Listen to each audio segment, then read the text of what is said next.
सूखा उसे। अरे ऐसे मत बोलिए भाभी, आप तो जानती ही हैं कि वो मन के कितने साफ हैं, पर इस बेरोजगारी के कारण उन्हें दारू पीने की लत लग गई है।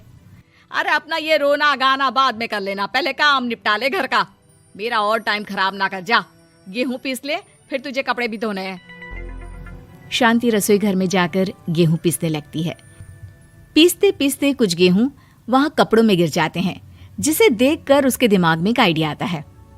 क्यों ना ऐसे ही थोड़े गेहूं मैं अपने पल्लू में बांधकर घर ले जाऊं, फिर एक बर्तन में जमा कर लूंगी और उसे पीसकर रोटी बना लूंगी। कुछ दिन तो ऐसे ही चलता रहा, मगर फिर एक दिन चंदा ने शांति को ऐसा करते हुए देख लिया।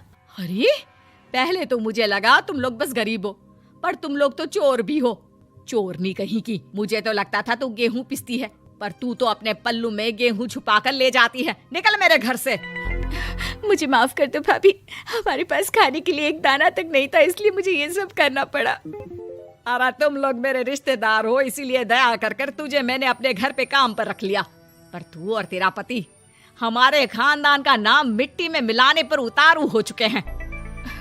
आपको मुझे जितनी गालियां देनी है दीजिए, मारना है तो मार भी लीजिए भाभी, पर मुझे काम से मत निकालिए। परिवार की बात है, वरना कोई और ऐसा काम करता ना तो धक्के मार कर कब से घर का बाहर निकाल दिया होता। रोते रोते शांति अपने घर चली जाती है, जहाँ उसका नशेड़ी पति कहता है, अरे कहाँ रह गई थी कामचोर, इतनी देर क्यों कर दी? आज पैसे लाई कि आज भी खाली हाथ वापस आ गई है? अपने हाथ दिखा, जरूर पैसे छुपा लिए ताकि मैं दारू ना पी पाऊं। नहीं जी, मैं आपसे क्यों छुपाऊंगी, और अभी आप दारू पीने की बात कर रहे हैं, उसी कारण तो आज हम लोगों की ये हालत हो गई है। किसी काम की नहीं है तू, बिना मार खाए समझेगी नहीं। रख, अभी तेरे होश ठिकाने लगाता हूँ। रामलाल शांति को बहुत मारता है। शांति का मन दुखी हो जाता है और वो गांव के तालाब के पास के एक पेड़ के नीचे बैठकर फूट फूट कर रोने लगती है। मैंने कभी किसी का बुरा नहीं किया, फिर भी भगवान मेरे साथ ऐसा क्यों कर रहा है?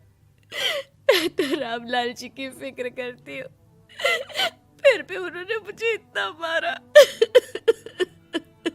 तभी उसे एक आवाज सुनाई देती है, रोने की कोई जरूरत नहीं है बेटी, चिंता क्यों करती हो? ये आवाज कहाँ से आ रही है? शांति अपने आसपास देखती है, उसे कोई नहीं दिखता। वो ऊपर देखती है, जहाँ उसे एक छोटी सी परी दिखती है। आप कौन है? आप तो कोई परी लगती हैं। हाँ बेटी, मैं इसी पेड़ पर रहती हूँ। मैंने तुम्हारी सारी बात सुनी, अब तुम्हें फिक्र करने की कोई जरूरत नहीं। अपनी आंखें बंद करो। शांति आंखें बंद करती है और जादुई परी अपनी छड़ी घुमाती है। उसकी छड़ी घुमाते ही पेड़ के सारे पत्ते सुनहरे रंग के हो जाते हैं। परी उनमें से एक पत्ता तोड़ लेती है और फिर से अपनी छड़ी घुमाती है, जिसके कारण सारे पत्ते पहले की तरह साधारण से दिखने लगते हैं। आंखें खोलो बेटा। लो, इस पत्ते को ले जाकर अपने तकिए के नीचे रख देना। ये तो एक साधारण पत्ता है, इससे क्या होगा?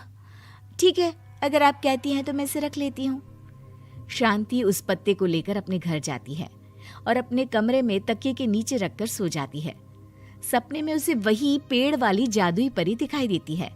बोलो शांति, क्या चाहिए तुम्हें?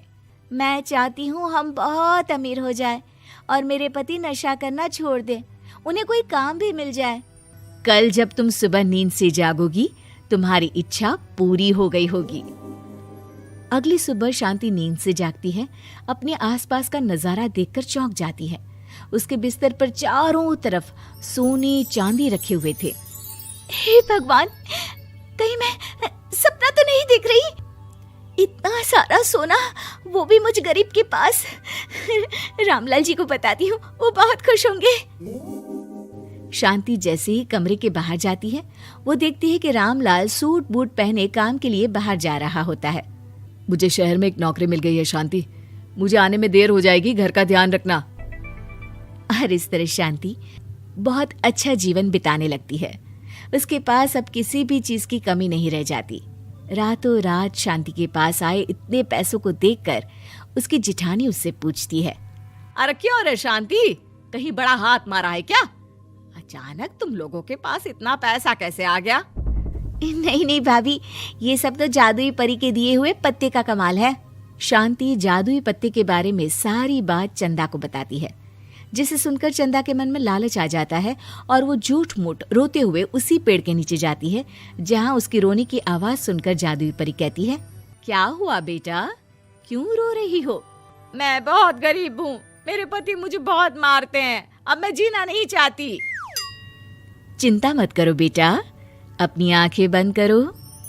जादुई परी चंदा को भी उसी पेड़ का एक पत्ता देती है और तकिए के नीचे रखने को कहती है।